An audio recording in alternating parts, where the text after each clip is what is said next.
చాలామంది జీవితాలు ఎలా ఉంటాయంటే చిరిగిపోయిన సంచిలో వేసినట్లుగా ఉంటూ ఉంటాయి. ఎందుకు ఆ లోటును జీవితాల్లో చూస్తూ ఉంటారంటే ఎంత సంపాదించినా ఎంత గొప్పవారైనా మరి ఆ లోటు చాలామంది జీవితాల్లో ఉంటుంది. ఆ లోటు ఫుల్ఫిల్ అవ్వాలి అంటే యేసుక్రీస్తు వారు ఒక్కరు మాత్రమే కారణం. ఆమె ప్రతి ప్రాబ్లంకి సొల్యూషన్ ఆయనే. ప్రార్థనతో కట్టబడుతున్న జీవితాలు, కుటుంబాలు ఎప్పుడు కూడా నశించిపోవు, పడిపోవు. చిరిగిపోయిన సంచిలో ఉన్నట్లుగా జీవితాలు ఉండవు. అద్భుతంగా ప్రతి దాంట్లో చాలా అద్భుతంగా నడిపించబడతారు. ఆమేన్. యేసయ్య లేకుండా ఎంత సంపాదించి ఎంత కూడబెట్టుకొని ఎంత గొప్పవారిమైనా లోటు మాత్రం ఖచ్చితంగా ఉంటుంది. మీరు చూసారా, ఎప్పుడైనా గమనించారా? అన్నీ ఉంటాయి చాలామంది దగ్గర. లేనిది ఏంటి అంటే సమాధానం. కుటుంబాల్లో సమాధానం ఉండదు, సంతోషం ఉండదు, ఐక్యత ఉండదు. కానీ చూడడానికి మాత్రం చాలా లగ్జరీస్గా కనిపిస్తారు. ఎంత లగ్జరియస్ లైఫ్ ఉంటే ఏంటండి కదా. ఏసీఏ లేకపోతే ఆ లగ్జరియస్ లైఫ్కి విలువే లేదు. ఆమె నీ దగ్గర ప్రతి వస్తువు ఉండొచ్చు, కానీ అది విలువలేని వస్తువుతో సమానం. ఆమేన్. దేవుని నామానికి మహిమ కలుగును గాక. అందుకనే ప్రతి ఒక్కరం యేసయ్యని సంపాదించుకునే వారిగా మనం ఉండాలి. అయితే దేవుడు క్రమముగా చాలా విషయాలలో మనల్ని అద్భుతంగా నడిపిస్తూ వస్తూ ఉన్నారు. ప్రతిరోజు కూడా ఎలా ఉండాలి, ఎలా బ్రతకాలి, ఎలా మరి క్రైస్తవ జీవితాల్లో మనం ముందుకు సాగాలో ఆయన మనకు తెలియజేస్తూ ఉన్నారు. అయితే కొన్ని లోటుపాటులు మన జీవితాల్లో ఉంటూ ఉంటాయి కదా. అయితే ఆ లోటుపాటుల్ని ఎప్పుడు కూడా మనము వాటితో జీవించే వారిగా ఉండద్దు. ఆ లోటుపాటులు ఏం చేస్తాయి అంటే మనల్ని తినేస్తాయి. ఏమవుతాయి? తినేస్తూ ఉంటాయి. పచ్చని పొలంలో ఒక చిన్న పురుగు ఎంటర్ అయితే చాలు, ఆ చిన్న పురుగు కాస్త ఎన్ని ఎకరాల పొలమైనా ఆ ఎకరాల పొలాన్ని తినేస్తుంది. అర్థమవుతుందా? ఎంతమందికి అర్థమవుతుందండి? అర్థమవుతుంది కదా. ఎస్. ఎన్ని ఎకరాల భూమి ఉండి ఎన్ని ఎకరాల పంట మనతో ఉన్నా ఒక చిన్న పురుగు ఏం చేస్తుందంటే పంటని మొత్తము నాశనము చేస్తుంది. ఇదిగో ఆ పురుగులు మన స్వభావాలు. ఈ రోజున ఆ పురుగులకి సాదృశ్యము మన స్వభావాలు. మన జీవితాల్లో కొన్ని లోటుపాటులు ఏం చేస్తూ ఉంటాయంటే ఏవి ఉండద్దు అని దేవుడు మాట్లాడుతూ ఎన్నోసార్లు హెచ్చరించినా, ఎన్నోసార్లు ప్రేమతో చెప్పినా, ఎన్నోసార్లు బుదిగరించినా, ఎన్నోసార్లు గద్దించినా అవి మనతోనే పెట్టుకొని మన జీవితాలను నాశనము చేసుకుంటున్న వారిగా ఉన్నాం. మన జీవితాల్లో ఫలింపు మనం చూడలేకపోతూ ఉన్నాం. ఎందుకంటే మన జీవితాల్లో ఎక్కడో కొన్ని పొరపాట్లు ఉన్నాయి. ఎస్, అవునండి, కొన్ని పొరపాట్లు ఉన్నాయి. ఆ పొరపాట్లు కనుక మనము మెల్లమెల్లగా వాటిని ప్రార్థనతో మనం వాటిని సాల్వ్ చేసుకుంటే అద్భుతంగా ఉంటుంది. గట్టిగా చప్పట్లు కొడతారా? ప్రార్థన. పురుగులు వచ్చాయి అనుకోండి పంటలో, పురుగుకి ఏం చేస్తారు చెప్పండి? పొలము యజమాని ఎవరైతే ఉన్నారో చెప్పండి ఇప్పుడు. ఆ పొలము యజమాని ఎవరైతే ఉన్నారో ఆయన ఏం చేస్తాడంటే ఒక చిన్న పురుగు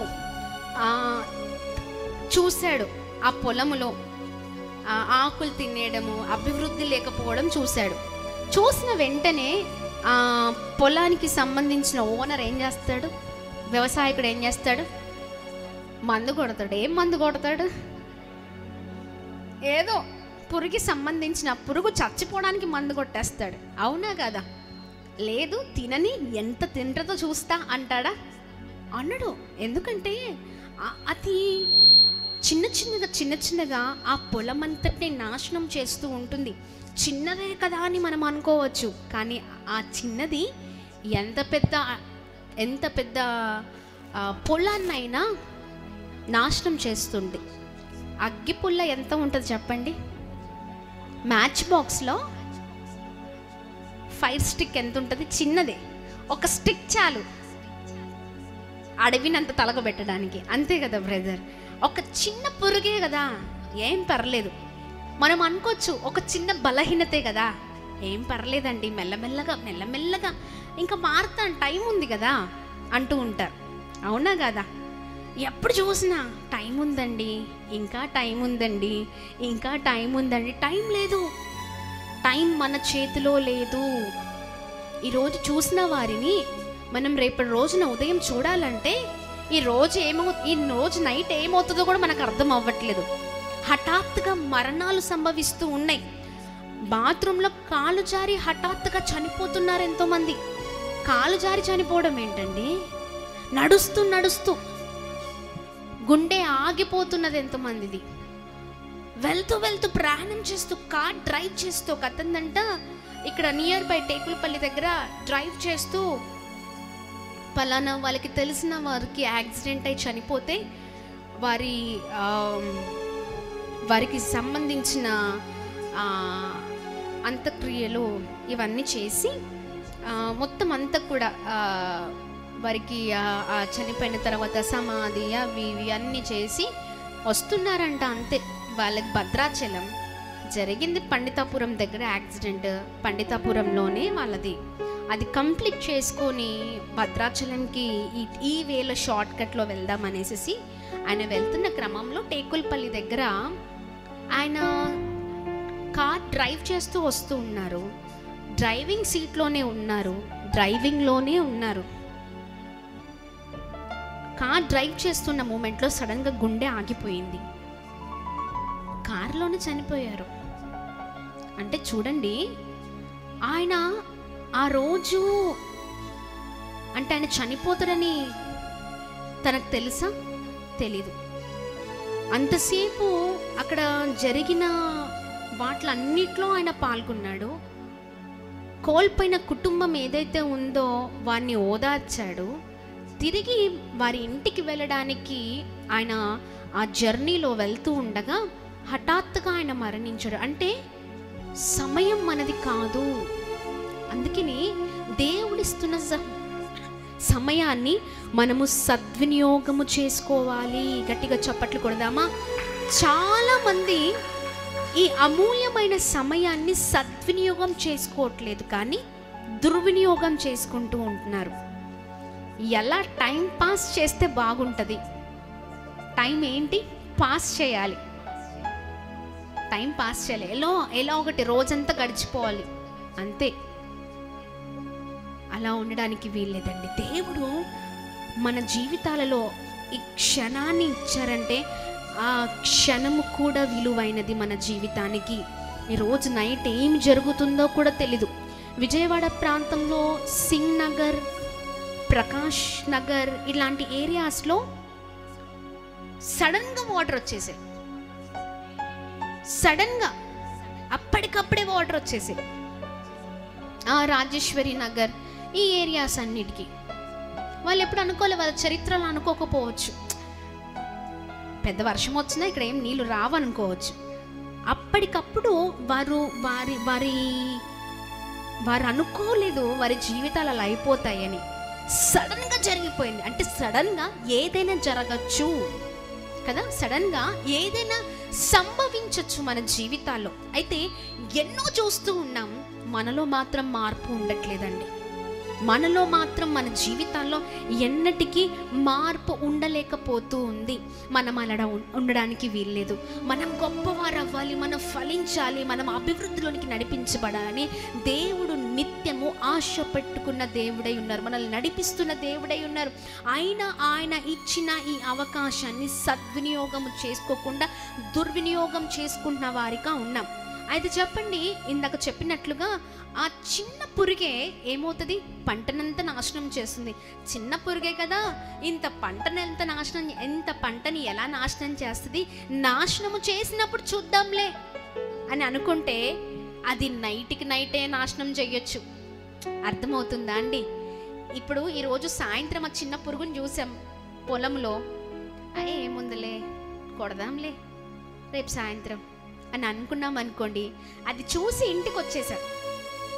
అర్థమవుతుందా? లేకపోతే ఆ పురుగు అంతా పట్టడం చూసి ఇంటికి రేపు సాయంత్రం కొడదాం పర్లేదు అని అనుకున్నాం.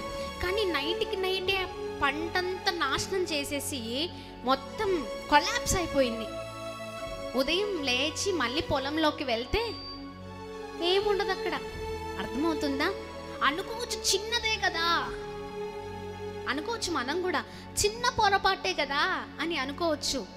కానీ చిన్న పొరపాటే, చిన్నదైనా పెద్దదైనా పొరపాటే. ఆ పొరపాట్లే మన జీవితాల్లో ఉండద్దు. పంట ఎలా నిగనిగలాడుతుందో మన జీవితాలు కూడా నిగనిగలాడాలంటే ఇదిగో ఈ చిన్న చిన్న పురుగుల్లాంటి ఆ బలహీనతలు మనలో నుంచి మనం తీసేసుకోవాలి. పంటకు పట్టిన పురుగుకి మనం ఒక మంచి పురుగుకి సంబంధించిన మెడిసిన్ స్ప్రే యూస్ చేస్తూ ఉంటాం కదా, అది కొడితేనే ఆ పురుగు చచ్చిపోయిద్ది. ఇదిగో మనము కూడా మన ఆత్మీయ జీవితాలలో మనం ఫలించకుండా చేస్తున్న ఆ పురుగులు ఉన్నాయి చూడండి, వాటిని కూడా మనము చంపేయాలి అంటే, వాటిని కూడా మనం మన చేతుల్లో మన స్వాధీనంలోకి తీసుకోవాలంటే, వాటిపైన విజయము రావాలంటే స్ప్రే ఉంది చూడండి, ఆ స్ప్రే, ఆ మెడిసిన్ మన జీవితాల్లో అది ప్రార్థనగా మారాలి. ఆమేన్. గట్టిగా చప్పట్లు కొడుతూ ప్రభు నామాన్ని మహిమపరుద్దాం. హల్లెలూయా. ఎప్పుడైతే ప్రార్థనగా అది మారుతూ ఉందో, ప్రార్థన ఆ చీడ పురుగులను తరిమేస్తుంది. హల్లెలూయా, హల్లెలూయా. ఇంకా జీవితాల్లో రాకుండా చేస్తుంది. ఆమేన్. ఆ పాయిజన్ స్ప్రెడ్ అవ్వకుండా చేస్తుంది. ఆమేన్. ఆ బ్యాక్టీరియా లేకుండా చేస్తుంది ప్రార్థన. ఆమేన్. ప్రార్థనకి అంత గొప్ప విలువ ఉంది. అందుకనే కుటుంబాలను నాశనం చేసే కొన్ని పురుగులు అంటే బలహీనతలు, వాటిని మనం తుడిచివేయాలి. రోజున జీవితాలను ఫలించకుండా చేస్తున్న ఆ చీడ పురుగులు ఏవైతే ఉన్నాయో వాటిని మనము అదిమి తొక్కాలి. వాటిపైన విజయాన్ని మనం చూడాలి అంటే ప్రార్థించే వారిమిగా మనం ఉండాలి. ప్రాముఖ్యంగా దేవుడు ఇస్తున్న ఈ గొప్ప అవకాశం ఒక సెకండ్ కూడా విలువైనది. ఒక సెకండ్ కూడా విలువైనది. ఒక చిన్న వీడియో చూశాను. ఒక అతను ఫారెన్లో రోడ్ పాత్, సైడ్ పాత్స్ ఉంటాయి కదా, దాని మీద అప్పటి వరకు నడుస్తూ ఆ పాత్ మీదనే వెళ్ళి కరెక్ట్గా ఆ పాత్ అప్పుడే దిగి సైడ్కి 2 కాలు వేశాడు. ఒక కాలు తర్వాత ఇంకో కాలు వేశాడు. సడన్గా పెద్ద లారీ, పెద్ద ట్రక్స్ ఉంటాయి కదా, కరెక్ట్గా అతను ఆ సెకండ్ పక్కకు వెళ్ళాడు. అది కరెక్ట్గా ఆ పాత్ మీదకి దూసుకొని వచ్చింది. కనురెప్ప పాటున ఆయన రక్షింపబడ్డాడు. అలా ఉంటుందండి. అర్థమవుతుందా? లేక అతను ఒకవేళ ఆ స్టెప్ ఆ పాత్ పక్కన వేయకపోతే అక్కడే ఉండి నడుచుకుంటూ వెళ్తే ఆయన స్మాష్ ఇంకా ఏం ఉండదు అక్కడ. అర్థమవుతుందా? అంటే ప్రతి సెకండ్ కూడా విలువైనది మన జీవితంలో.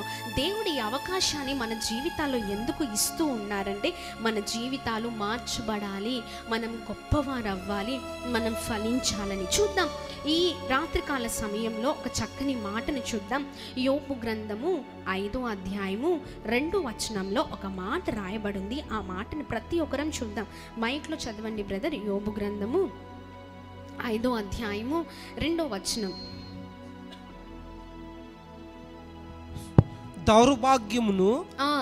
దౌర్భాగ్యమును గూర్చి ఏడ్చుట వలన మూఢులు నశించెదరు, బుద్ధి లేని వారు అసూయ వలన చచ్చెదరు.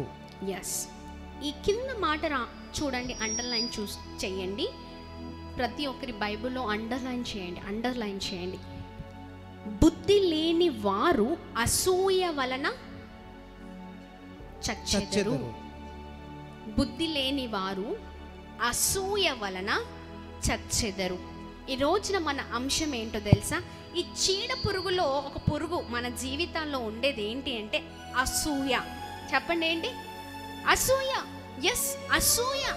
దేవుని వాక్యం సెలవిస్తుంది, బుద్ధి లేని వారు అసూయ వలన చచ్చెదరు.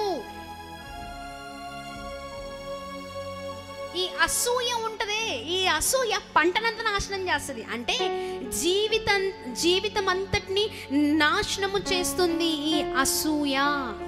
ఇదే మన జీవితాల్లో ఉండద్దు. మనం ఎప్పుడు మన జీవితాలు మన హృదయాలు తెల్ల కాగితం లాగా ఉండాలి. తెల్ల కాగితం ఏంటండి? తెల్ల కాగితం చూస్తే భలే కదా, అవునా కదా? తెల్ల కాగితం మీద ఒక మచ్చ వేయండి, అంటే ఒక జస్ట్ డాట్ పెట్టండి, ఏమవుతుంది? తెల్ల కాగితం కనిపించదు మనుషులకి, ఆ డాట్ మాత్రమే కనిపిస్తుంది. అవునా? ఆ డాట్ని చూస్తారు. ఇదిగో ఆ డాట్సే మన జీవితాల్లో, మన హృదయాల్లో ఉండద్దండి.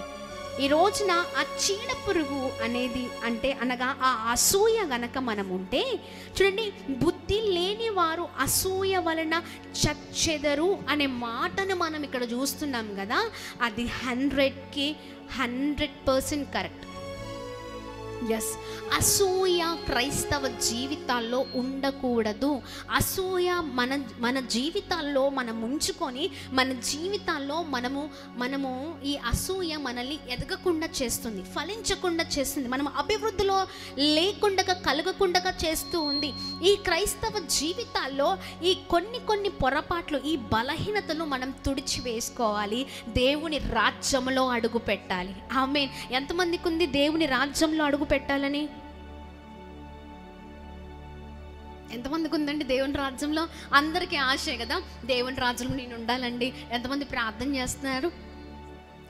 చేస్తున్నారా? అయ్యా నీ రాజ్యంలో నన్ను చేర్చుకో, అయ్యా నీ రాజ్యంలో నన్ను చేర్చుకో. అడిగినంత మాత్రానే కాదు చేర్చబడం, అది జీవితాల్లో మనం జీవించాలి. ఆమేన్. ఈ క్రియా రూపము మనల్ని అడుగు పెట్టేటట్టుగా చేస్తుంది. ఆమేన్. చాలామంది చెప్పేస్తారు, అర్థమవుతుందా అండి? చాలామంది చెప్పడం ఈజీ, కానీ జీవితంలో అది చేయడం చాలా కష్టం. నేను ఒకటి ఫాలో అవుతా, ఏంటి తెలుసా? కొన్ని రూల్స్ పెట్టుకుంటాను. ఎలా అంటే, మనం ఏదైతే చేస్తామో అది మాత్రమే చెప్పాలి, లేకపోతే మనం చెప్పద్దు. ఎందుకంటే మన ఇన్నర్ అండ్ అవుటర్ దేవుడు చూస్తూ ఉన్నారు. అవుటర్ అపీరెన్స్ మనుషులు చూడొచ్చు, కానీ ఇన్నర్ అపీరెన్స్ దేవుడు చూస్తూ ఉన్నారు. అంటే దేవుడు చెక్ చేస్తే నీ అవుటర్ అపీరెన్స్, నీ ఇన్నర్ అపీరెన్స్ కరెక్ట్గా ఉండాలా. హల్లెలూయా. దేవుని నామానికి మహిమ కలిగినాక నీ పై పర్ఫార్మెన్స్, లోన పర్ఫార్మెన్స్ కూడా సేమ్ యాజ్ ఇట్ ఈస్గా ఉండాలి. ఈ చెప్పడం ఈజీ కాదు, చెప్పినప్పుడు లెక్క దేవునికి అప్పచెప్పాలి కదండి. అందుకనే చాలా జాగ్రత్తగా ఉండాలి. మాట్లాడేటప్పుడు మాట్లాడడం ఈజీయే, కానీ అది చేతల్లో చాలా కష్టం. క్రైస్తవులు ఎలా ఉండాలో తెలుసా? మనము చేస్తే అది చెప్పాలి, దేవుడు చేశారు చెప్పారు, అది మనం నేర్చుకోవాలి. ఆమేన్. ఇది మనం ఫాలో అవుతున్నప్పుడు మనం అద్భుతకరమైన వ్యక్తులుగా మనం ఉంచబడతాం. ఆమేన్. లాస్ట్ ప్రభు రాకడ సమయంలో దేవుడు అంటారు, బలా నమ్మకమైన మంచి దాసుడా, నా కుమారుడండి, నా కుమార్తె. ఆమేన్. ఈ పేరు కొరకు మనం తాపత్రపడాలి, ఈ పేరు కొరకు మనం ఆశ పెట్టుకొని ఉండాలి. ఏదో నార్మల్ క్రిస్టియన్స్గా మనం ఉండడానికి వీళ్ళేదో నార్మల్ వ్యక్తులం కాదు. మనము విలువ పెట్టి కొనబడ్డం, అంతేనా? మనము దేవుని సొత్తు. ఎస్,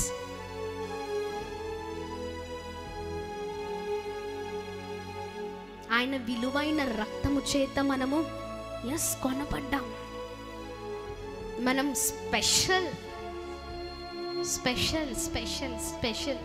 నిజంగానే స్పెషల్. మనం ఆ స్పెషాలిటీ ప్రతి ఒక్కరిలో ఉండాలనేది దేవుడు ఆశపడుతున్నారు. ఈ రోజున ఈ చిన్న చీడ పురుగులు మనం తీసేసుకోవాలి. ఈ అసూయ ఏం చేస్తుందంటే పంటనంతా నాశనం చేస్తుంది. ఈ అసూయనే ఉండద్దు. దేవుడు అంటున్నారు బుద్ధి లేని వారు అసూయ వలన చచ్చెదరు. బుద్ధి లేని వారు అసూయ వల్ల చచ్చెదరు. ఈ అసూయ చంపేస్తూ ఉంది. అయితే చూద్దామా, ఆదికాండము 4వ అధ్యాయము 4వ వచనం నుంచి 8వ వచనం వరకు మనం చూసినట్లయితే, ఆదికాండము జీసస్ హల్లెలూయా.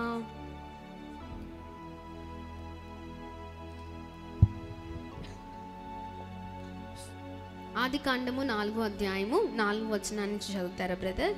హేబేలు కూడా తన మందలో తొలిచూలును పుట్టిన వాటిలో క్రొవ్విన వాటిని కొన్ని తెచ్చెను. యెహోవా హేబేలును రెండో వచనం నుంచి చదవండి బ్రదర్. ఇక్కడ మనం కయ్యోను హేబేలును మనం చూస్తూ ఉన్నాం. హేబేలు గొర్రెల కాపరి, కయ్యోను భూమిని సేద్యపరచువాడు.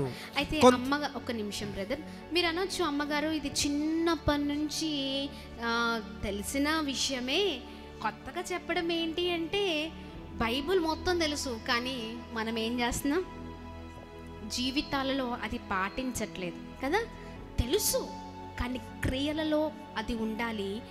ఒక్కొక్క దాంట్లో చాలా స్పష్టమైన నిన్ను మార్చే అద్భుతకరమైన మర్మం ఉంది. ఆ మర్మాన్ని పట్టుకుంటే జీవితాలే మార్చబడతాయి. ఆమేన్. చూద్దాం ఇక్కడ హేబేలు గొర్రెల కాపరి, కయ్యోను భూమిని సేద్యపరచువాడు. కొంతకాలమైన తర్వాత కయ్యను పొలము పంటలో కొంత యెహోవాకు అర్పణగా తెచ్చెను.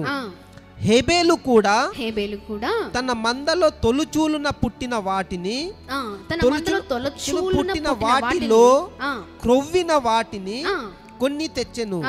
యెహోవా హేబేలును అతని అర్పణను లక్ష్యపెట్టెను, కయ్యనును అతని అర్పణను ఆయన లక్ష్య పెట్టలేదు. కాబట్టి కయ్యను మిక్కిలి కోపము వచ్చి అతడు తన ముఖంను చిన్నపుచ్చుకొనును. చూడండి, అర్పించేటప్పుడు అర్పణలో కూడా తేడా అర్థమవుతుందా? కయ్యోను హేబేలు ఇద్దరు అర్పణను దేవుని దగ్గర తీసుకొచ్చారు. అయితే హేబేలు తీసుకొచ్చిన అర్పణలో ఈయన గొర్రెల కాపరి కాబట్టి ఇదిగో ఆ మందల్లో తొలచూలున పుట్టిన వాటిలో క్రొవ్విన వాటిని, అంటే శ్రేష్టమైన వాటిని దేవుడికి ఇచ్చారు. ఆయన మనసు అది అర్థమవుతుందా? ఆయన మనసు అంటే దేవునికి మొదటి స్థానం ఇచ్చే మనసు. చాలామంది జీవితాలు ఈ రోజున ఎలా ఉన్నాయంటే నాది, నాకే, నాకు మంచిది ఉంటే చాలు, అంతేనా, నాకు ద బెస్ట్ ఉంటే చాలు, నా వరకు నేను బౌండరీ గీచుకొని ఉంటారు, ఈ బౌండరీలోనే నేను ఉంటాను అంతే, ఇది ఇది నాకు చాలు, నా తర్వాతనే ఇంకెవరికైనా. అయితే ఈ కయ్యోను పొల పంటలో కొద్ది యెహోవాకు తీసుకొచ్చేటప్పుడు ఎలా తీసుకురావాలండి? మొదటి పంటను తీసుకురావాలి, అంటే అంతేనా? శ్రేష్టమైనది ప్రభుకు తీసుకురావాలి. కానీ ఈయన శ్రేష్టమైనది ప్రభుకు తీసుకొని రాలేదు. ఈ హేబేలు మాత్రము తన గొర్రెల కాపరిగా ఉన్నాడు. తొలిచూలులో ఉన్న ఒక మంచి క్రొవ్విన దానిని మరి వాటిని ప్రభు కొరకు తీసుకొచ్చారు. ఆయన మనసును ప్రభు చూశారు.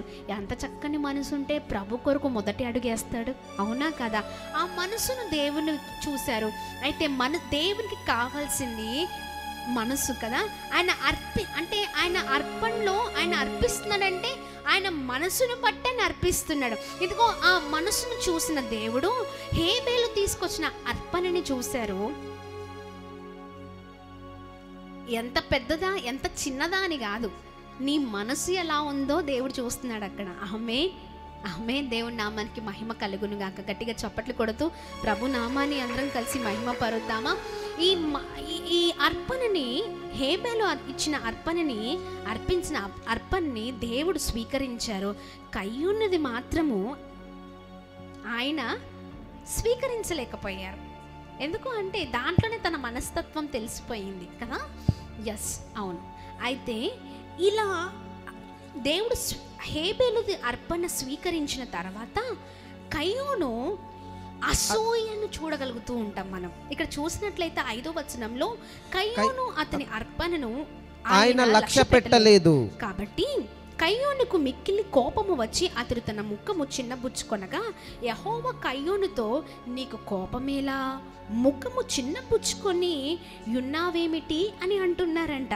ఆమె దేవుడు అన్ని చూస్తూ ఉంటారు కదా, మనమే అన్ని పరీక్షిస్తూ ఉంటాం, అవునా? అన్ని A to Z, అంతేనా? ఒక మనిషి కవలికలు భలే గమనించేస్తూ ఉంటాం. పక్కన వాడి ముఖం మార్చాడా, ఎక్స్ప్రెషన్స్ ఎలా ఉన్నాయి, సంతోషంగా ఉన్నాడా. ఇందాక నేను లైవ్కి వచ్చేటప్పుడు సేవకులు మరి మన ఆర్ఫన్ మినిస్ట్రీలో మన దగ్గర ఉన్న పిల్లలందరికీ కూడా ఆయనకు చాలా ఇష్టం అన్నమాట. పిల్లలు చక్కగా కష్టపడుతున్నారు దేవుని కొరకు. మీడియా టీం అంతా కూడా మా పిల్లలే చూసుకుంటూ ఉంటారు. అయితే వారి కొరకు అయ్యగారికి ఎందుకో ఆయన ఆశ పిల్లలు మంచిగా కనిపించాలా. సో మంచిగా జీవి మాల్కి వెళ్ళి బట్టలు తీసుకొచ్చారు. బట్టలు తీసుకొచ్చి బిడ్డలు ముగ్గురికి మంచిగా తయారవుతున్నారు. వాళ్ళు యంగ్ ఏజ్కి వచ్చేసారు. వాళ్ళు కొద్దిగా ఎంగేజ్ అంటే యంగ్ ఏజ్కి రాగానే కొద్దిగా కొన్ని ఉంటాయి, అంటే ఆ ఏజ్ ప్రభావం ఉంటుంది అన్నమాట. అయితే ఎలా అయినా నేనైతే బాగా గమనిస్తూ ఉంటాను ఎక్స్ప్రెషన్స్ అన్నీ. అయితే వాళ్ళకి ఆ బట్టలు ఇచ్చి ముగ్గురికి ఆ బట్టలు ఇచ్చి ఆయన సంతోషపడుతూ ఉన్నారు. ఈ ముగ్గురు కూడా సంతోషపడుతున్నారు. అయితే ముగ్గురు ఎలా సంతోషపడ్డారు, వాళ్ళ మనసులో ఏముందో మనం చూడకపోవచ్చు, కానీ ఎవరు చూస్తున్నారు? దేవుడు చూస్తున్నారు. కానీ మనం అయితే ఎక్స్ప్రెషన్స్ చూడగలుగుతాం. ఎట్లా ఉంది ఏంటి, వాడు ఎలా హ్యాపీగా, లక్కీ ఎలా హ్యాపీగా ఫీల్ అయ్యాడు, లేకపోతే మాధవ్ ఎలా ఫీల్ అయ్యాడు, అనిల్ ఎలా ఫీల్ అయ్యాడు, ఇవన్నీ చూస్తూ ఉంటాం కదా. మనుషులముగా మనమే ఇన్ని చూస్తే దేవుడు ఇంకెన్ని చూస్తూ ఉంటారు. అవునా? నీకు దేవుడిచ్చిన జ్ఞానంతోనే నువ్వు ఇన్ని చేస్తూ ఉంటే దేవుడికి ఇంకెంత జ్ఞానం ఉండాలండి? అవునా?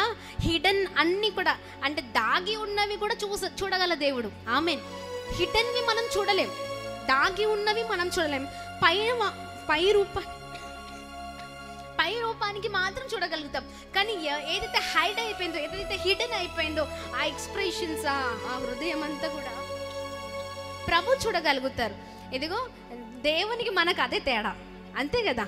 ఎస్. అయితే ఇక్కడ అందుకనే కయ్యోని అడుగుతున్నారు, ఏమయ్యా కయ్యోను, నీకెందుకు అంత కోపము? నీకు కోపమేలా? ముఖము చిన్నబుచ్చుకొని ఉన్నావేమిటి అని అడుగుతున్నారంట. కింద చదవని బ్రదర్, 7వ వచనంలో మైక్. నీవు సత్క్రియ చేసిన ఎడల తలనెత్తుకున్నవా, సత్రియ చేయని ఎడల వాకిట పాపం పొంచియుండును, నీ ఎడల దానికి. ఏంటి ఇదిగో తేడా వస్తే మాత్రం అది పాపంతో సమానం. జాగ్రత్త. అర్థమవుతుందా? ఏంటి చిన్నబుచ్చుకున్నావేంటి? నీకు అంత కోపం ఎందుకయ్యా బాబు? అంతేనా? ఇదిగో నీ సత్క్రియ చేయని ఎడల వాకిట పాపము పొంచియుండును, పాపం పొంచియుండును, నీ ఎడల దానికి వాంఛ కలుగును, నీవు దానిని ఏలుదు అనెను. ఎస్. ఇది ఏదైతే నువ్వు ఉండొద్దున్నాయో, నువ్వు అసలు ఏదైతే వద్దు అన్నదో చెయ్యకు బాబు, ఎందుకంటే అది దాని వలన చాలా కష్టం వస్తుంది నీకు అన్నట్లుగా అక్కడ చెప్తూ ఉన్నారు. అయితే కయ్యోను తన తమ్ముడైన హేబేలుతో మాట్లాడాను. కయ్యోను ఎవరు? అన్న. హేబేలు ఎవరు? తమ్ముడు కదా. అన్నకి కొద్దిగానే తగ్గింపు ఉండాలి, తమ్ముడే కదా. కానీ ఇక్కడ రివర్స్ అంతా. చదవండి. కయీను తన తమ్ముడైన హేబేలుతో మాట్లాడెను. వాడు పొలములో ఉన్నప్పుడు కయీను తన తమ్ముడైన హేబేలు మీద పడి అతనిని చంపెను. చూడండి మనుషుల స్వభావము. ఎందుకు? అర్పణని దేవుడు స్వీకరించలేదని. అసలు ఎందుకు స్వీకరించలేదు మాత్రం వద్దు. అర్థమవుతుందా అండి? ఎందుకు స్వీకరించలేదు మాత్రం వద్దు. కానీ అర్రే నేను అర్పించాను, వాడు అర్పించాడు, నాది తీసుకోలేదు, నా తమ్ముడిది మాత్రం తీసుకున్నాడు. వీడిని ఎలా అయినా ఏదో ఒకటి చేయాలి. అంతేగాని అసలు నాదో ఏం లోపం ఉందని దేవుడు స్వీకరించలేదు. అర్థమవుతుందా? అరే నీ తమ్ముడు మనసు బాగుంది, అందుకనే దేవుడు తన అర్పణని స్వీకరించాడయ్యా. నీ హృదయం సరిగ్గా లేదు. చాలా మంది కొసరు ఆ కొసరులోనే తెలుస్తుంది హృదయాలు ఏంటో. నాదే, నేను బాగుంటే చాలు, పక్కనోడికి ఏమైనా కానీ అంతే. ఇప్పుడు ఒక మాట చెప్తాను. ఏదైనా గొంగలి పురుగు మన పైన పాకడం చూసామనుకోండి, మనం ఏం చేస్తామండి? కొద్దిమంది ఎగిరి గంతేస్తారు, సంతోషంతో కాదు, చీదరించుకొని భయం వేసి ఏంట్రా బాబు ఈ పురుగు అనుకుంటాం కదా. అదొకటి. కొద్దిమంది మరొకటి చేస్తారు, పక్కనే ఎవరైనా ఉండని ఈ గొంగల పురుగు వాడి పైన పడిపోవాలి అంతే. ఇట్లా అర్థమవుతుందా? మనం ఎగరడమే కాదు, పక్కన కూడా ఎగరాలంతే. వెంటనే ఈ హ్యాండ్ మూమెంట్ ఎలా వెళ్ళిపోద్ది అంటే ఇట్లా వెళ్ళిపోద్ది, పక్కనోడు మీదకి వెళ్ళిపోద్ది, కానీ ఖాళీ స్థలం మీదకి వెళ్ళదు. చూడండి, మీరు గమనించారా? ఖాళీ స్థలం పైన మాత్రం పడదు, ఆ మూమెంట్ అలా ఉండదు. మరి కొద్ది మంది ఉంటారు, వచ్చింది కదా ఎవరికి హాని కలగకుండా అలా పక్కకెళ్ళి చాలా చక్కగా దాన్ని వారైనా లేకపోతే పక్కవారి సహాయంతో తీసేసుకొని, అది వేరే వారికి అది హాని కాబట్టి చంపడమో లేదా దాన్ని అట్లా పడేయడమో చేసి వస్తారు. అంటే దీంట్లో అర్థం చేసుకోండి,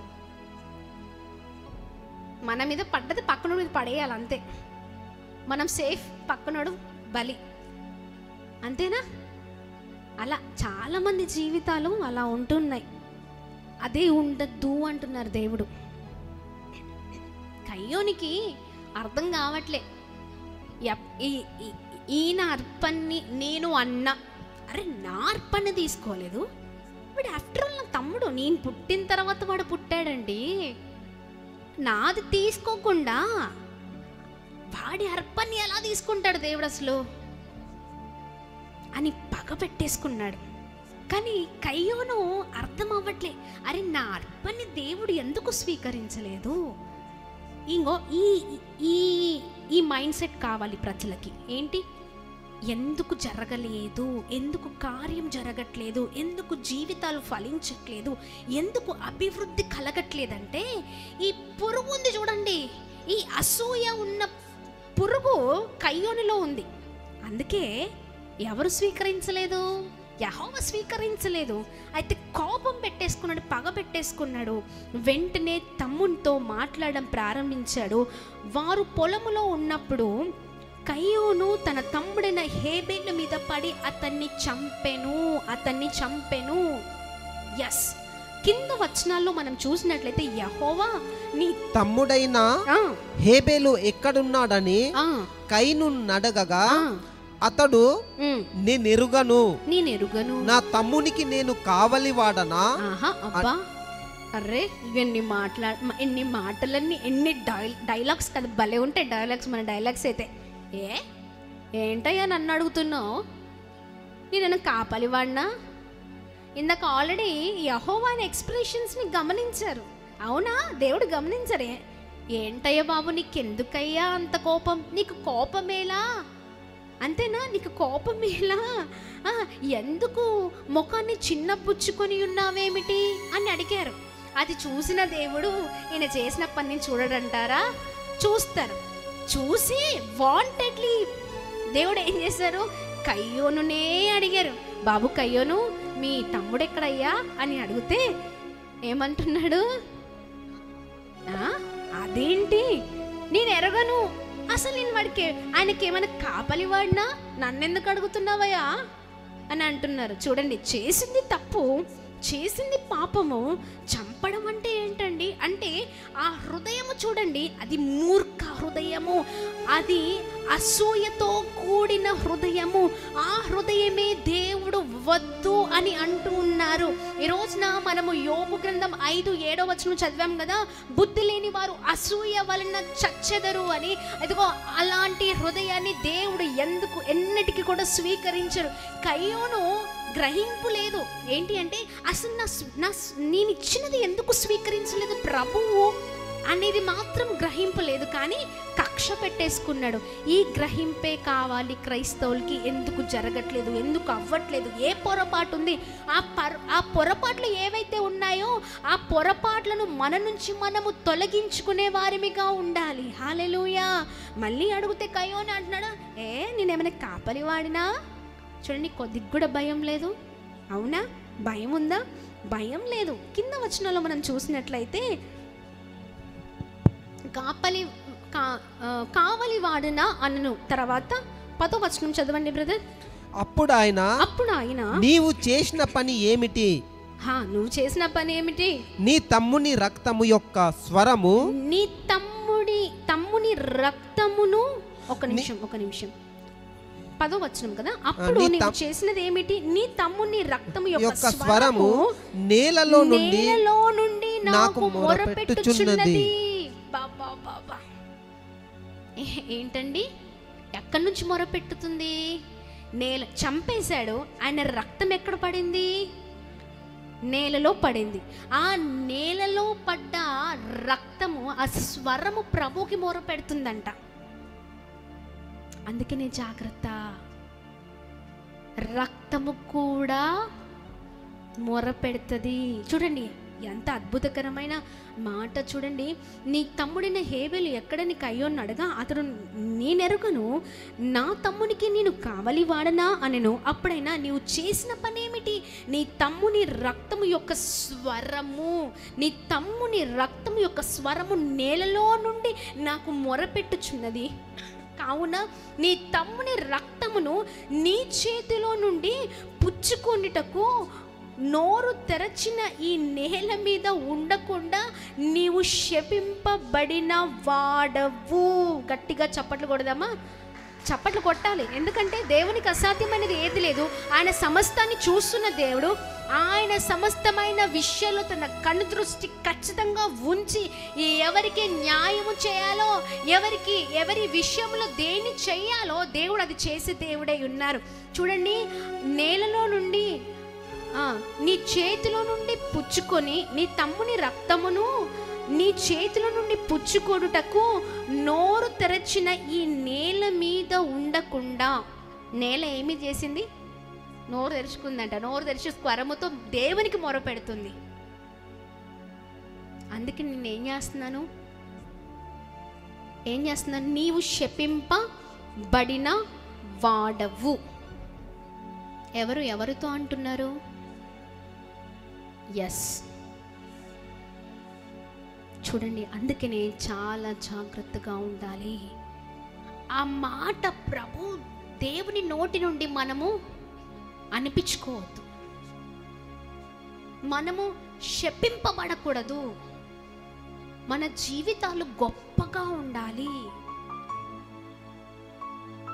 హల్లెలూయా. అందుకనే అసూయను మన జీవితాల్లో మనం ఉంచుకోవడానికి వీలు లేదండి. అసూయ వలన మన జీవితాలు నాశనం అయిపోతాయి అని దేవుడు మాట్లాడుతూ వస్తున్నారు కదా. బుద్ధి లేని వారు అసూయ వలన చచ్చెదరు. బుద్ధి లేని వారికి మనం ఉండడానికి వీల్లేదు. పంటను నాశనం చేస్తున్న చీడ పురుగులను మనం గమనించాలి కదా. కయ్యోను అసలు అర్పణను దేవుడు ఎందుకు స్వీకరించలేదు అనే గ్రహింపు ఆయన కలగలేదండి. అస్సలు గ్రహించలేకపోయాడు. అవునా? ఎందుకు తీసుకోలేదు? ఇది లేదు, కుళ్ళు పెట్టేసుకున్నాడు. నేను అన్నని, వాడు తమ్ముడు, వాడి అర్పణను దేవుడు తీసుకుంటాడా?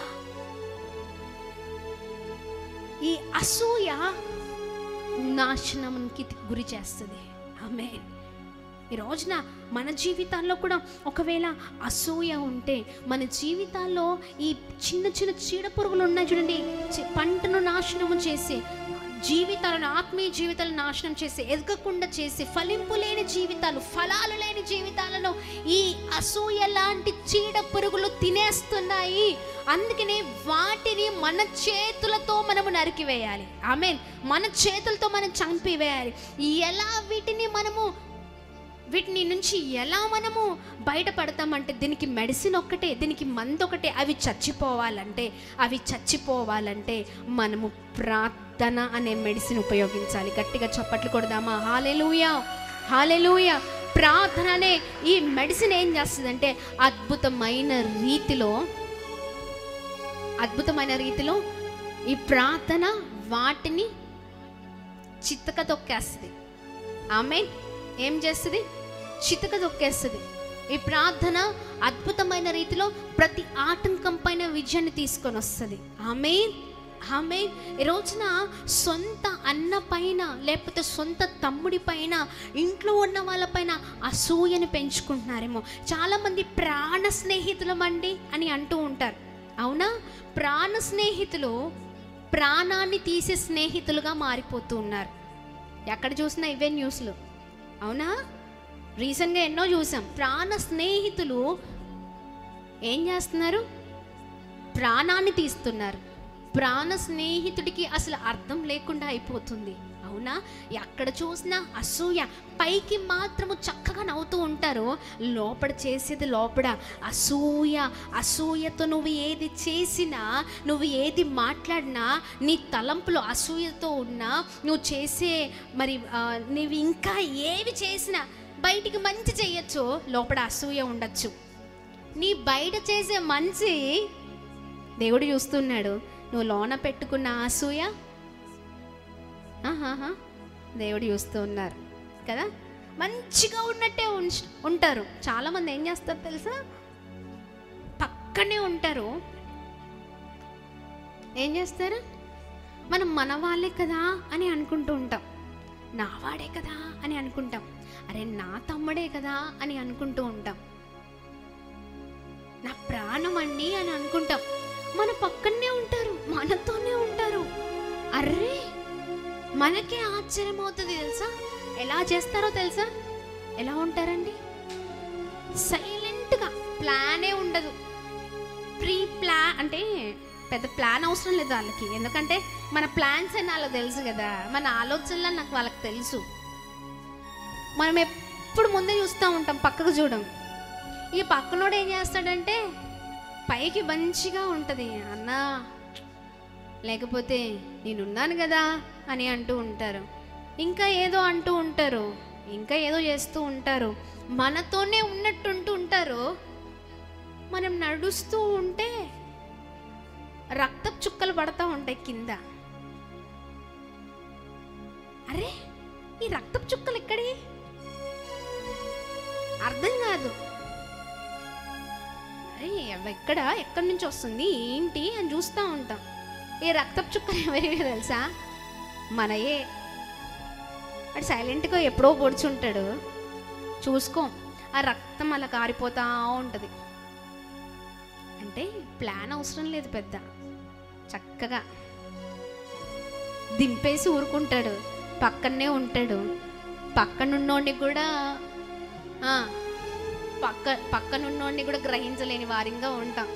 తీర చూస్తే ఎవడరా పొడిచింది అంటే ఎదురుగా చూస్తాం, పక్కనున్నోడే పొడి చేశాడు. ఇక అలా ఉంటుంది. నీతోనే ఉన్నట్టుంటూ ఉంటారు, నీ గురించే తప్పుగా మాట్లాడుతూ ఉంటారు.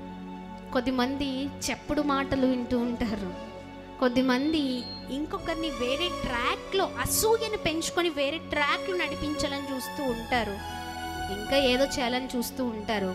కానీ సర్వము ఎరిగిన సజీవుడు మనతో ఉన్నారని మర్చిపోతూ ఉంటాం. చూడండి, ఆ నేల మీద పడ్డ రక్తం, ఆ స్వరము మొరపెడుతుందంట దేవునికి. అందుకనే దేవుడు కయ్యను, హేబేల్ ఎక్కడా, ఏమైనా కాపలివాడినా? భయం లేదు. చూడండి, భయం లేకుండా ఇస్తున్నాడు సామాన్యం కాపలివాడినా. అందుకనే దేవుడు ఏమన్నారంటే, లాస్ట్కి ఏమన్నారండి? నువ్వు నశించిపోతావు అంటే, అంతేనా? కింద వాక్యం ఇది. మనం ఏం సరిగా అంటే మన సొంతంగా ఏం చెప్పట్లే కదా. చూద్దామా? 4వ అధ్యాయం, ఆదికాండం 4వ అధ్యాయం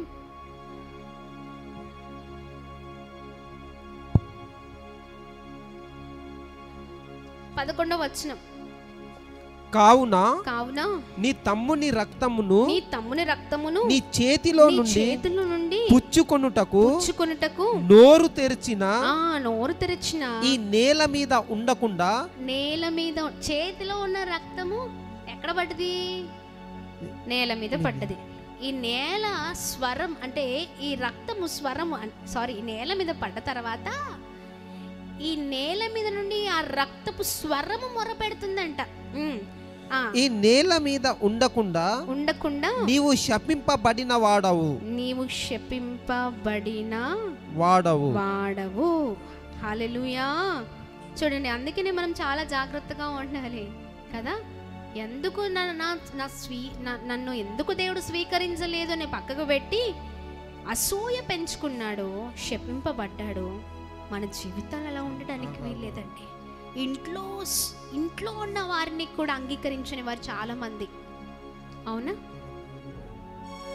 భార్యలపైన అసూయ పెంచుకుంటూ ఉంటారు, భర్తలపైన అసూయ పెంచుకుంటూ ఉంటారు, అన్నతమ్ముల అసూయ పెంచుకుంటూ ఉంటారు, ఫ్రెండ్స్, ప్రాణం అంటారు, ప్రాణం తీసేస్తారు, ఇంకా ఏదేదో చేస్తారు. అంటే ప్రేమలో ఏం లేదు, నిష్కపటమైన ప్రేమ లేదు, స్వార్థపూరితమైన ప్రేమ, అసూయతో కలిగిన ప్రేమ. ఎవరినైనా కొద్దిగా ఎక్కువగా సపోజ్ ఎవరైనా బాధల్లో ఉన్నారనుకోండి, వారిని దగ్గర తీసుకున్నాం అనుకోండి, చూసారా ఈ అయ్యగారు డాడీనే దగ్గర తీసుకుంటున్నాడు. రే, అయ్యగారికి అందరూ సమానమే, అవునా? అందరి గురించి ఆలోచించాలి. అర్థమవుతుందా? నీవు నేను అని కాదు, అందరూ బాగుండాలి, అందరూ గొప్పవారు అవ్వాలి, అందరూ దీవించబడాలి. ఈ అసూయ మాత్రమే ఉండద్దు. చాలా మట్టుకు మందిరాల్లో కూడా ప్రార్థన ఒకవేళ వేరే వాళ్ళని చేయమను, చూసావా ఆయనకు మాత్రమే ఇస్తాడు, చూసావా ఈ అమ్మగారు ఆమెకు మాత్రమే ఇస్తుంది, ఎప్పుడు వారేనా, నేను చెయ్యలేనా? నువ్వెందుకు చేయలేవు? చేస్తావు. కానీ నీకు ఆ తృష్ణ దాహం ఉండాలి కదా. నీకున్న తృష్ణను బట్టి, నీకున్న ప్రార్థన జీవితం బట్టి, నీకున్న పట్టుదలను బట్టి, నీకున్న విశ్వాసాన్ని బట్టి దేవుడే వారి నోటన నీ పేరు పలికిస్తారు. అసలు నీకు సప్పగా ఉంటావు, సప్పగలా కూర్చుంటావు. అర్థమవుతుందా? నేను లేనా అనడం కాదు, ఉన్నావు కానీ యాబ్సెన్స్లో ఉన్నావు. Body present, mind absent. అర్థమవుతుందండి? చాలామంది ఈ అసూయ నీవు చేస్తున్న పనిలో, నీ ఇంట్లో, బయట, ఆఫీస్లో, బిజినెస్లో, ఇంకా ఎక్కడైనా ఆత్మీయ జీవితంలో కానీ, అనగా మందిరాలలో కానీ, బయట సమాజంలో కానీ, ఎక్కడైనా ఈ చీడ పురుగుని కాళ్ళతో నలిపేయాలి. హల్లెలూయా!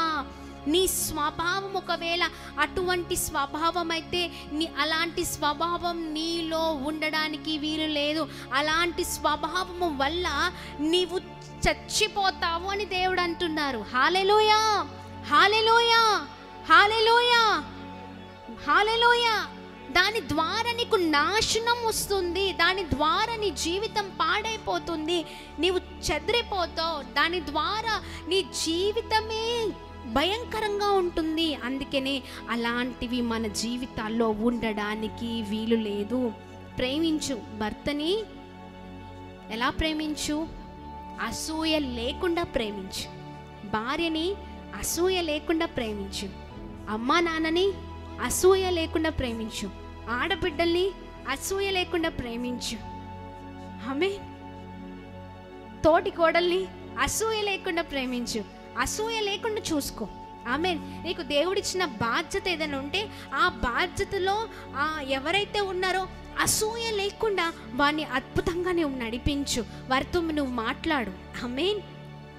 నువ్వు ఒకవేళ బిజినెస్ మ్యాన్ అయితే బిజినెస్లో నీ పక్కన వాడు ఎదిగిపోతున్నాడని వాడిపైన కక్ష ఉంచుకొని నువ్వు ఎదగాలని చూస్తే నువ్వు ఎదగవు, నువ్వు అక్కడే ఉంటావు. నువ్వెందుకు ఎదగట్లేదంటే నీలో అసూయ ఉంది కాబట్టి ఎదగట్లేదు. పక్కనున్న వాడు ఎందుకు ఎదుగుతున్నాడంటే వాడిలో అసూయ లేదు కాబట్టి ఎదుగుతున్నాడు. ఆమేన్, ఆమేన్. దేవుని నామానికి మహిమ కలుగును గాక. వాడు ఎందుకు దీవించబడుతున్నాడు, వాడు ఎందుకు ఆశీర్వదించబడుతున్నాడు. చాలామంది ఒకప్పుడు ఏం లేదు, ఇప్పుడు ఏంటండి పెద్ద పెద్ద బిల్డింగ్స్ కట్టేశారు, చక్కని కార్లు కొనుక్కున్నారు, అరే అది దేవుడిచ్చిన ఆశీర్వాదం. దేవుడు ఆశీర్వాదం ఇస్తే ఆపేవారు ఎవరు లేరు. ఆమేన్. ఆశీర్వాదం ఇచ్చింది దేవుడిని చాలా మంది గ్రహించరు. వీరంతటా వీరే తెచ్చేసుకున్నారు ఏదో చేసి అనుకుంటారు. చాలా మంది చేసి మంచి పనిని చూడరు. ఏదో వెనకాల ఇది ఇట్లా అయిందంటే వీడి ఏదో ఉంది, అందుకనే ఏం ఉండదాడ. నువ్వు అట్లా నెగిటివ్గా ఆలోచిస్తే నువ్వు నెగిటివ్, నీ బాడీ అంతా విషమే. ఆమేన్. ఏంటండి? బాడీ అంతా విషమే. ఒక చిన్న విషపు చుక్క చాలు బాడీ అంతా పాకడానికి. అర్థమవుతుందా? ఇవి మాత్రమే ఇవి ఉండద్దు మనిషికి. అది దేవుడిచ్చిన బ్లెస్సింగ్ అండి. నేనెవరు ఆపడానికి? చాలా మంది జనాలు ఎలా ఉంటారంటే గుడిసెల్లో ఉన్నవాడు గుడిసెల్లోనే ఉండాలి, అంతేనా? రేకుల షెడ్లో ఉన్నవాడు రేకుల షెడ్లోనే ఉండాలి, అంతే. చిరిగిపోయిన బట్టలు వేసుకున్నవాడు చిరిగిపోయిన బట్టలు వేసుకొనే ఉండాలి. అంతకు మించి వాడు గనక ఒక పూట అయినా, ఒక 5 నిమిషాలైనా మంచి బట్టలు కొనుక్కొని వేసుకుంటే కథమే అవుట్. కనుదృష్టి, అసూయ, చెడ్డ మనసు వాడి మీదనే ఉంటుంది. అరే ఎట్లా వచ్చిందిరా బాబు వీడికి అంటే వాడు అంటే వీడి ఆలోచన ఏంటంటే వాడు అట్లనే ఉండాలి. నువ్వెప్పుడు వాడు అట్లనే ఉండాలి అని నువ్వు ఆలోచిస్తే నీకు రివర్స్ ఏంటి తెలుసా, నువ్వెప్పుడు అలానే ఉంటావు. ఆమె రివర్స్ ఉంటుంది అనమాట. ఎప్పుడు నీ ఆలోచన ప్రకారమే నీ దీవెనలు. ఆమె దేవుని నామానికి మహిమ కలుగును గాక.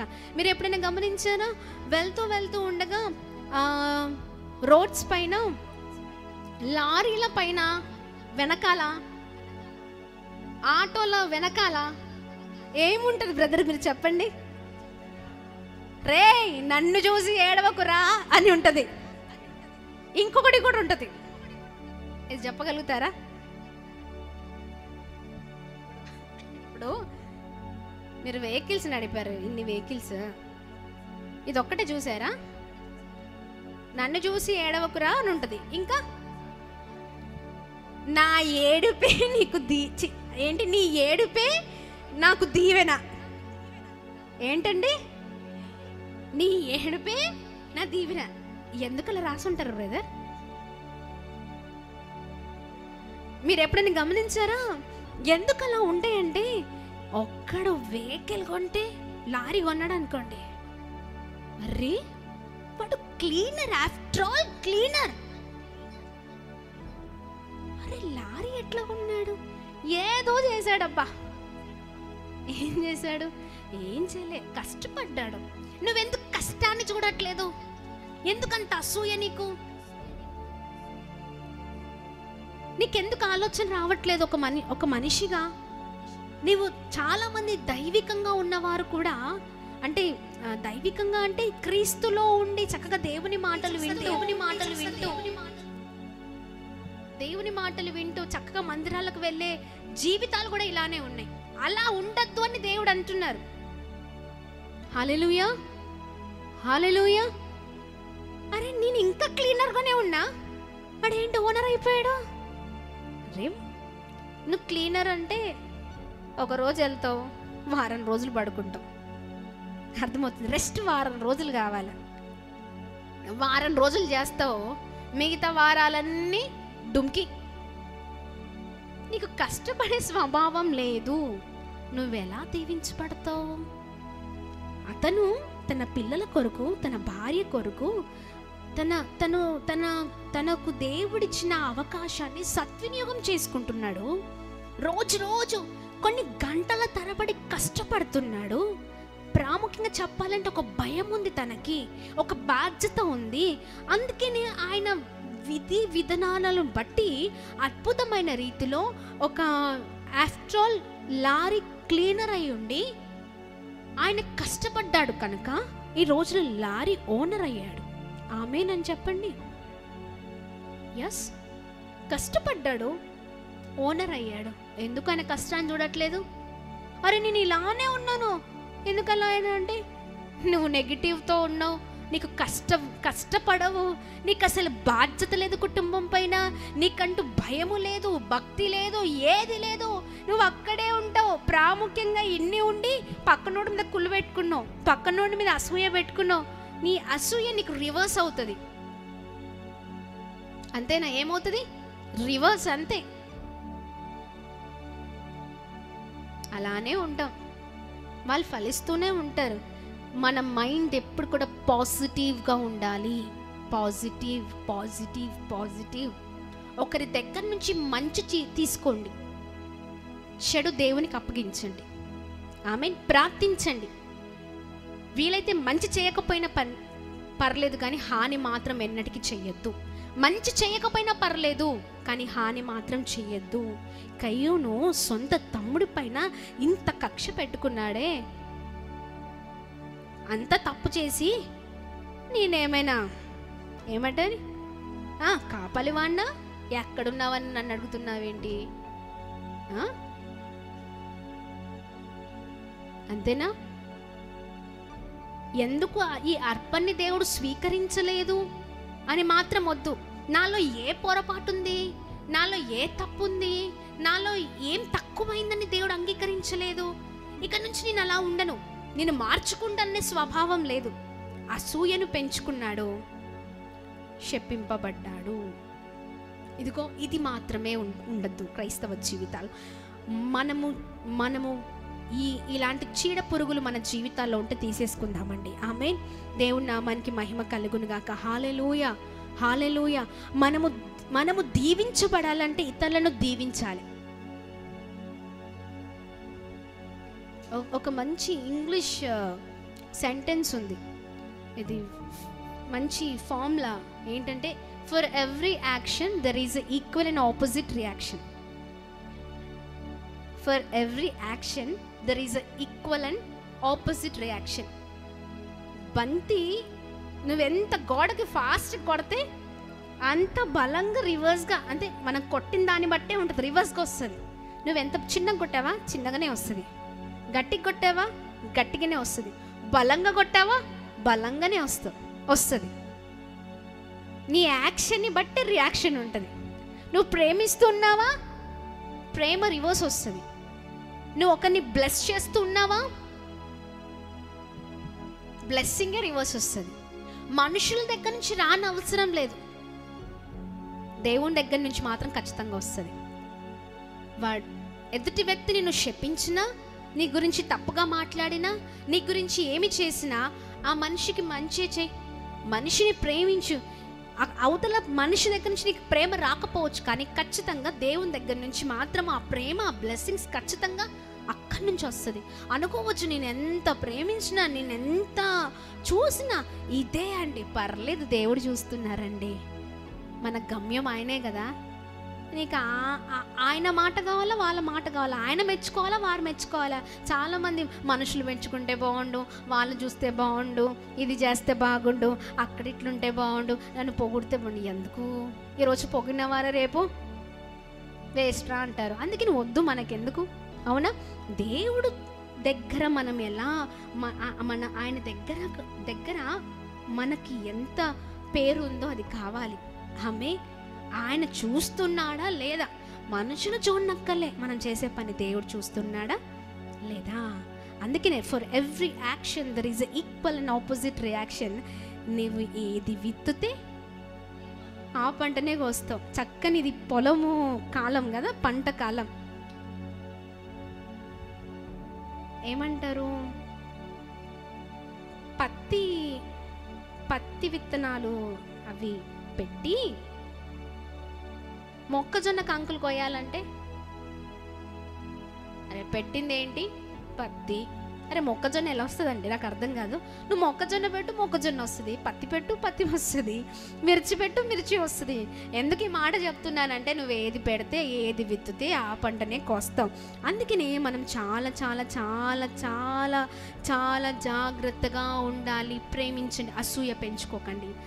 అది ఎక్కడైనా, ఇంట్లో అయినా, బయట అయినా, సమాజంలోనైనా, నువ్వు చేస్తున్న ఉద్యోగంలోనైనా, నువ్వు చేస్తున్న బిజినెస్లో అయినా ఒకరంటే ఒకరు పడడానికి వీలు లేదు. దాని ద్వారా మన జీవితాలు ఏమవుతాయి, పాడైపోతాయి. అందుకనే కయ్యూను ఆలోచించినట్లు ఆలోచించకండి. ఎందుకు నా జీవితంలో కార్యం జరగట్లేదా, ఎందుకు నన్ను దేవుడు స్వీకరించట్లేదా, ఎందుకు దేవుని మహిమను నేను చూడలేకపోతున్నానా, వీటి వైపే ఏకాగ్రత ఉంచి ప్రతి దాంట్లో ఏ లోపాలున్నా ఆ లోపాలను మనం తీసేసుకుందాం. ఆమేన్. దేవుని నామానికి మహిమ కలుగును. లేకపోతే చీడ పురుగు ఎంటర్ అయ్యి పొలమంతా నాశనమైనట్లుగా ఈ కుళ్ళు, ఈ అసూయ అనే ఈ చీడ పురుగు మన జీవితాల్లో ఎంటర్ అయ్యి మనం ఫలించకుండా చేస్తూ ఉంటుంది. అందుకనే చాలా జాగ్రత్త. ఒకవేళ ఇలా ఉంటే మార్చుకుందామండి, మార్చుకుందాం. అవతల వాళ్ళు ఎలాంటి వారైనా ప్రేమించడం మొదలు పెడదాం. ఆమేన్. ప్రేమించడం మొదలు పెడదాం. ఆమేన్. ఈ ప్రేమ ఖచ్చితంగా ఒకానొక రోజున వెనకకు వచ్చేస్తుంది. ఆమేన్. అది ఎక్కడి నుంచి వస్తుంది అని నువ్వు ఎక్స్పెక్టేషన్స్ పెట్టుకోవద్దు. ఒక మంచి మాట డాక్టర్ విజేందర్ రావు గారు చెప్పారు. డాక్టర్ విజేందర్ రావు గారు మరి చాలా మంచి వ్యక్తి. కొత్తగూడెంలో తను ఆర్థోపెడిక్ డాక్టర్. ఒక రోజున అంటే మాతో చాలా బాగా మాట్లాడతారు పాస్టర్ గారితో, నాతో.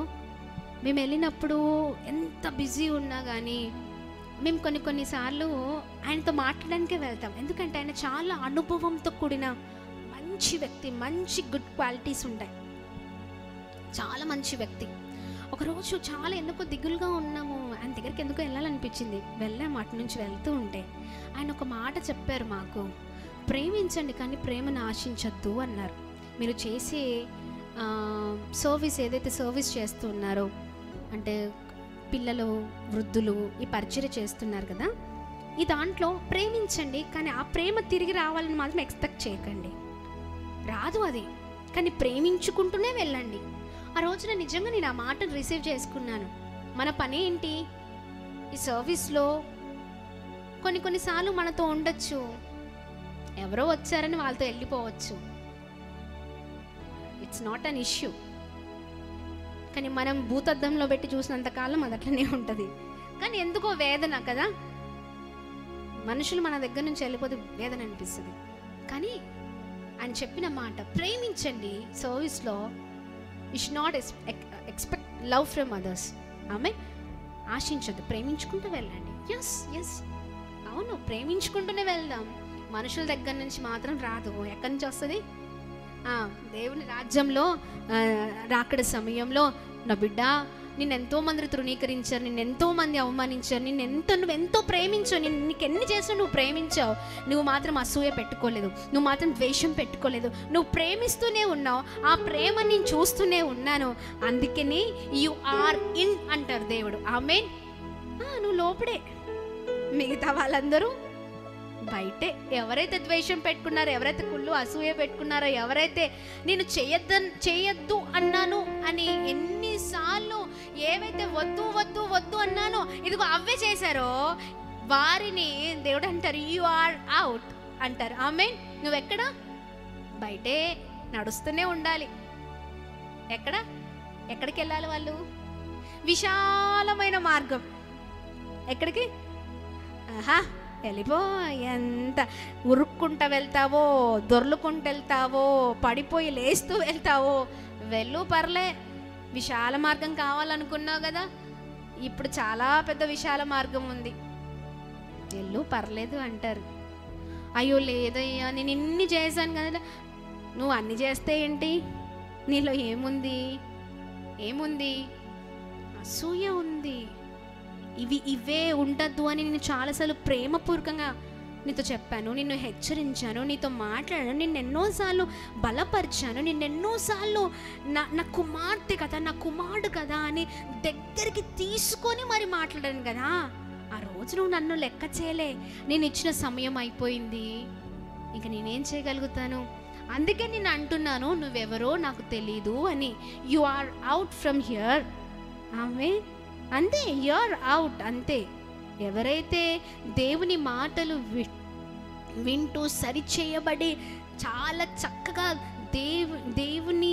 దేవుని కొరకు బ్రతుకుతూ, ఎంత కష్టమైన, ఎంత ఇరుకైనా, ఎంత పరిస్థితులు బాగాలేకపోయినా ఒకానొక రోజున ఇక్కడ దుఃఖపడుతున్నామేమో కానీ అక్కడ మనం సంతోషిస్తాము.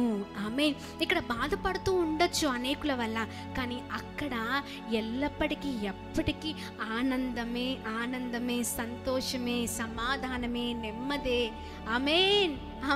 బంగారు వీధులలో తిరిగే గొప్ప అవకాశం.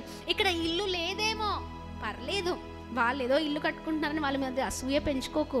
ఇల్లు లేదేమో, అక్కడ మాత్రం నీకు స్థానం ఉంది. ఆమేన్. ఇక్కడ నిన్ను ప్రేమించేవారు దొరకకపోవచ్చు, బట్ అట్ ద ఫైనల్ ఏంటి? నిన్ను ప్రేమించేవారు ఎందరో ఉంటారు. హల్లెలూయా. అంతకంటే అద్భుతమైన దేవుడు నీతో ఉన్నారు. ఆమేన్. దేవుని నామానికి మహిమ కలుగును గాక. అందుకని మన జీవితాలు చాలా చక్కగా మనం మలుచుకుందాం, ఈ అసూయను తీసేసుకుందాం. ఆమేన్. ఈ చీడ పురుగు ఉందా? ఒకవేళ ఉన్నా కానీ చాలామంది ఒప్పుకోరు. నాకుండడం ఏంటి, కయ్యను అన్నట్టు. ఏంటయ్యా నన్ను అడుగుతున్నావు? నేను కాపలివాడినా అన్నట్లుగా. తప్పు చేసి కూడా నేను కాపలివాడినా, చంపినా కూడా కాపలివాడినా, ఇంకే అసలు భయం లేకుండా మాట్లాడాడు కదా. అలా చాలామంది ఉన్నా కానీ నేను సూపర్, మీకు తెలుసా, నేను పర్ఫెక్ట్, మీకు తెలుసా, ఎవ్వరు పర్ఫెక్ట్ కాదండి. నేను కూడా ఎవ్వరు పర్ఫెక్ట్ కాదు. దినదినము మనం నేర్చుకోవాల్సింది చాలా ఉన్నాయి. వాటిని నేర్చుకుంటూ ముందుకు వెళ్దాం. ఆమేన్. దేవుని నామానికి మహిమ కలుగును గాక. వాటి ద్వారా మనం నేర్చుకోవడం ద్వారా మనం బ్లెస్ అవుతాము. అన్నీ నాకే తెలుసు, నేనే కరెక్ట్, నేను మాట్లాడిందే కరెక్ట్ అన్నవాడు ఎప్పటికైనా తప్పే. నేను మాట్లాడిందే నేను ఎప్పుడూ లేదండి, అట్లా లేదు. మనలో లేనివి చాలా మందిలో ఉండొచ్చు, నేర్చుకుందాం. అర్థమవుతుందా? అవునా కదా? ఎస్.